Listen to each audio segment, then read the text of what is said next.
Assalamu alaikum. Welcome to Online Academy with Aisha Fiaz.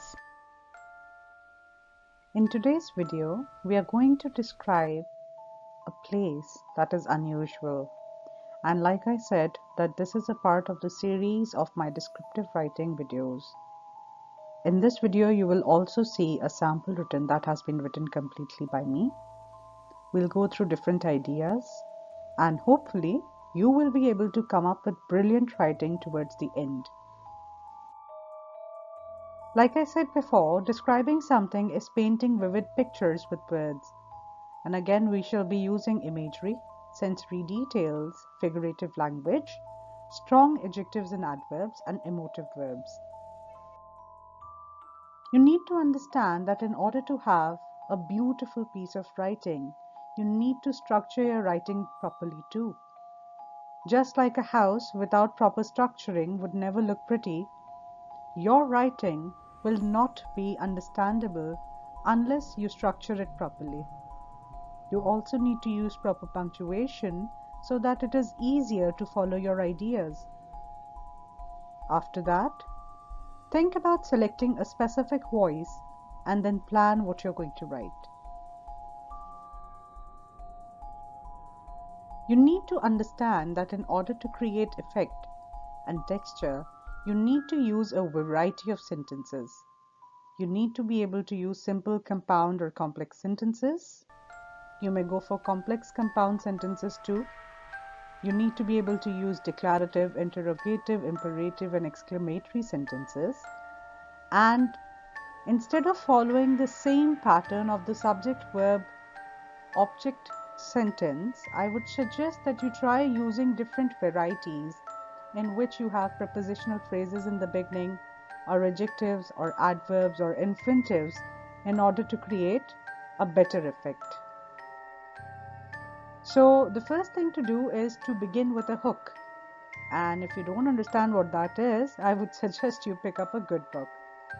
Currently, I'm reading the book Coraline by Neil Gaiman, and I must say that it is a beautiful piece of writing. I have taken out some hooks that I really liked, and I've noted them down over here. And I often tell my students that it is a very good idea to have journals so that you can add any vocabulary words or phrases or sentences that you really like. So here, Coraline discovered the door a little while after they moved into the house. The house looked exactly the same from the outside, or almost exactly the same. These are the two sentences that really grabbed my attention. Now, like I said, making entries in your journal is always a good idea. Here are a few ideas that I entered into my book, and I've added it over here for your benefit. Mist hung like blindness around the house. In the mist, it was a ghost world. "What is in the empty house?" she asked. She took a deep breath and stepped into the darkness, where strange voices whispered and distant winds howled. She became certain that there was something in the dark behind her, something very old and slow. Her heart beat so hard and so loudly she was scared it would beat out of her chest. She closed her eyes against the dark. It's beautiful. That makes you feel that something strange is going on, isn't it? Coraline went back into the bedroom and put on her blue dressing gown and her slippers. She looked under the sink for a torch and found one, but the batteries had long since run down and it barely glowed with the faintest straw-colored light.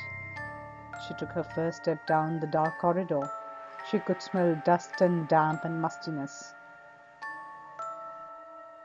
Now, remember, you should not copy any other person's work and claim it as your own. These were just for ideas. This is not my work, but I'll be using some of these ideas and methodologies into my own writing. Let's begin writing. Now, I know that I want to write around 250 words, and my voice is that of a 13-year-old, and I want to explore a house at the end of my street. I've just recently shifted to this place. The setting is that this is a very remote place. It's foggy, and I set out because I have nothing else to do. And here I'm thinking of using strong vocabulary and adjectives in figurative language. And I will be focusing on sensory details and figurative language as well, like I said. I have started with my own writing now.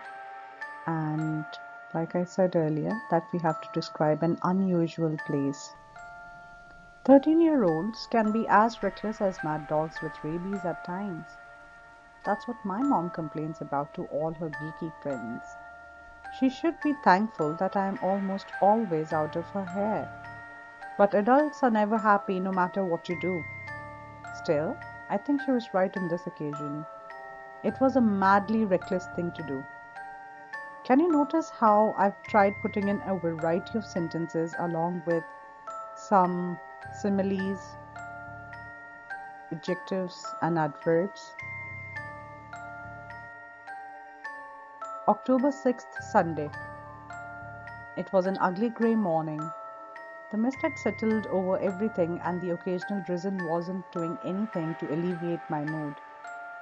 I hated everything about the place, from its Gothic mansions that had been converted into flats to its lack of children my age.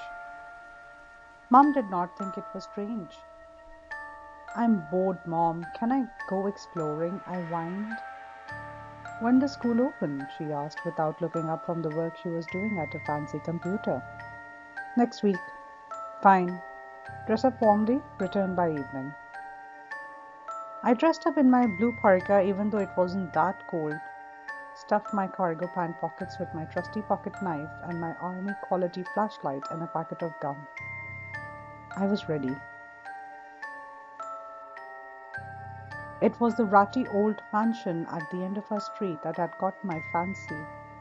A mere 5 minutes walk away, it was a mystery, an enigma I wanted to look into. It was the only house that had not been converted into a series of flats. I took the shortcut from the backyard.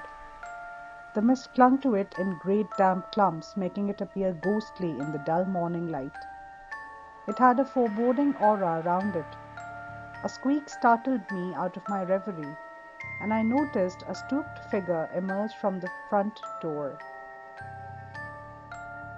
I hid behind a gnarled old tree to observe the individual further. Wasn't the house abandoned? Was someone breaking in? The individual looked around, sniffing, and I noticed how he had a frowny face just like the house. He wore a battered coat, almost the same ugly shade of black the exterior of the house had been painted in. His beady eyes moved quickly as he took in the surroundings and left the house as quiet as a cat on a mission, or a weasel, or a... In no time he had disappeared completely. When did he pass me? Shortcut, maybe? I shrugged, intrigued by the prospect of looking into any possible open windows. To my absolute delight, I found an unlocked window at the back, and it was pure madness that I decided not just to look in, but to sneak and look around. What met me was something I had not expected. The room should have been dark and terrible. It was extremely ordinary and boring at first. I wanted to return, but something made me pull open the door, and I found myself in absolute darkness. It smelled dark and musty and quite unpleasant. I did turn on my flashlight. The corridor was endless. It went on and on and on, smelling more and more like a sewer as I moved forward. As my eyes adjusted to my surroundings, what I saw made my skin crawl. The floor was filthy, covered with rat droppings and bits of rotting food in every place. The corridor was high, almost the height of the house, or maybe the whole house was one big corridor.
Was she not aware of the time?